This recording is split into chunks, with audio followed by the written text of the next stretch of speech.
If I told you that 51 women were found dead, all from the same cause, with half of them being within the same 10-mile radius, and a vast majority of them happening within a 10-year span, you might think that we're talking about a serial killer. But the Chicago police say there's no solid evidence for that. Now, if you think 10 years is too much time to pin this all on one person, let me refer you to Joseph James DeAngelo, also known as the Golden State Killer, who was active from 1976 to 1986, and it would take another 32 years after he last struck for him to finally be arrested. Now, the Chicago police have been historically, I don't want to sound cliche because it's just become so common to call the police corrupt, and obviously all police are not the same, but Chicago is a special place. I remember when I was in high school, the Chicago police popped up on my block, and while I was walking out of the door, they pushed past me to look for one of my friends inside of my house, and I said, "Hey, you can't search my house, you don't have a warrant." And the cop said, quote, "I don't give a fuck." So around the time the first 5 women were found in 2001, 2 in a vacant lot, 2 inside of apartment buildings, and 1 behind a clothing store, a police sergeant in Chicago was indicted for operating a gang that would raid drug houses, then resell the contraband they found on the streets. This same sergeant then proceeded to go on the run successfully for 15 years. Shortly after, a nurse witnessed a police car crash, so she rushed over to help the 2 cops out of the vehicle, but when she went down to the police station to give a statement, they forced her to sign another statement falsely claiming that she stole one of their service weapons, and she was sentenced to 10 months in jail for the crime of saving 2 police officers. Good thing for her, after nearly a year, her charges were dismissed and she was awarded nearly $8 million.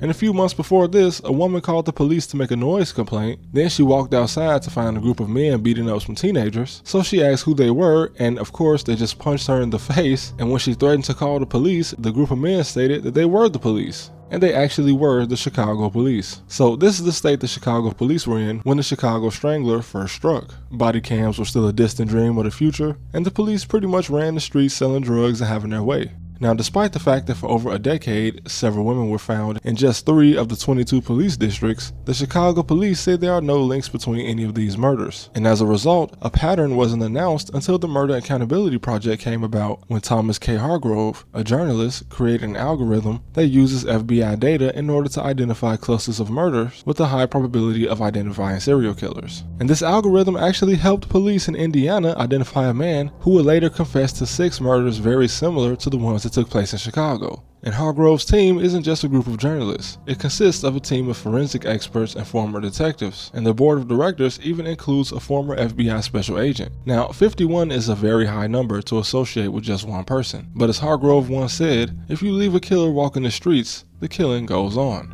And the group even filed a Freedom of Information Act lawsuit against the Illinois State Police because they were no longer reporting homicide data to the FBI. And if all of this sounds unusual for a local government, you must not be familiar with the state of Illinois. In just a 6-year span, Illinois had 2 governors sent to prison for corruption and fraud, 3 aldermen, 1 mayor, and 1 state representative. And this was just in the early 2000s. The list actually gets longer every decade. And this underreporting, and also the lack of reporting altogether, isn't just a Chicago thing. According to the Murder Accountability Project, using data from the Uniform Crime Report, which is a voluntary reporting program administered by the FBI, and the CDC, which is a primary source for homicide data in the US, it was found that in 2018, which was the last year the strangler was allegedly known to be active, nearly 3,000 homicides were not reported by the police. And from 2000 to 2018, which is all within the timeline the Chicago cases took place outside of 1 year, the US had over 36,000 homicides that went unreported. Now, part of the reason the Chicago police don't want to consider this to be the act of one man might have something to do with the Southside strangler cases from the 90s and the early 2000s. And this is when multiple serial killers were active in Chicago at the exact same time, including 2 men in the same neighborhood. One from 1993 to 99 that counted 11 victims, and the other from 1994 to 1995 with 5 victims. 29 women, all on one side of the city from 1993 to 2000. And this led to the media creating the name Southside Strangler, initially believing that this was all the work of one man.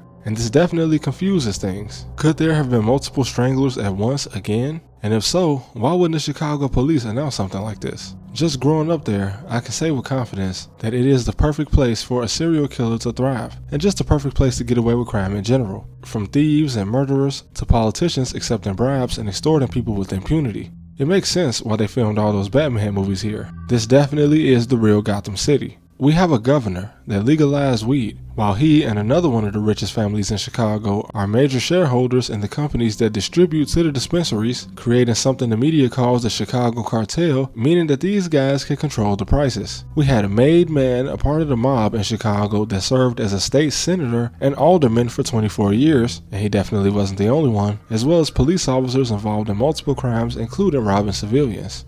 My guess is that due to the fact that all these murders were taking place in areas where murder is already happening, the city is not worried about connecting the dots, as these things happening don't do anything to disrupt the revenue that Chicago brings in. When FBG Duck, a rapper, was killed downtown in the Gold Coast, surrounded by multi-million-dollar properties and billion-dollar enterprises, the FBI stepped in and caught the getaway car on every camera over the 11-mile drive it took from Oak Street to Parkway Gardens. If they could do that, then this must be an option on every case in Chicago. The most recent of these strangler attacks was just 2 years before Duck's murder, so it's likely the same cameras used in this case could have been used to find the strangler, as a lot of these bodies were found near main streets. Main streets littered with traffic cameras and automatic license plate readers. But we'll likely never get a conclusion to many of these cases. And somebody did it, whether it was 2 guys or 10, but it's likely they're still in Chicago, probably living as old men, if they are indeed still living. But the city is a breeding ground for something like this to happen. And you know, there was a reason those Italian mobsters picked Chicago as a place to set up shop over 100 years ago. Never forget, Al Capone had his boys disguised as police officers line up 7 men against a wall and executed every single one, right on Clark Street, because he knew he'd get away with it. The fake cops that actually carried this out still haven't been identified after 96 years. And unfortunately, that's all I have on this one, as there's not much of a conclusion to come to.